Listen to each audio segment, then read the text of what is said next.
यार आप सभी का फिर से स्वागत है यार हमारे से यहाँ पे एक और नया वीडियो में।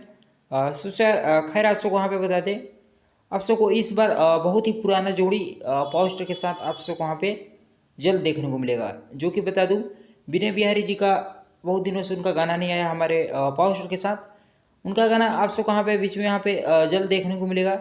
उसके साथ आप सबको यहाँ पे नेहा राज देखने को मिलेंगी, जो कि बहुत ही पुराना जोड़ी आप सबको एक बार फिर से ताज़ा देखने को मिलेगा। जो कि गानों को उम्मीद है खूब आप लोग प्यारा आशीर्वाद यहाँ पे दिखाएंगे। आप सबके बीच यहाँ पे विजय चौहान जी का भी लिखा हुआ गाना आप सबको बीच यहाँ पे जल्द देखने को मिलेगा। जो कि अब नए नए राइटरों से यहाँ पे, नए नए नहीं मतलब जो पुराने राइटर उन्हीं से अलग अलग राइटरों से आप सबको वहाँ पे अलग अलग ही गाने आप सबको वहाँ पे खूब देखने को मिलेंगे। जो कि अदर स्टारों को यहाँ पे खूब चला, अब नहीं चलने वाला।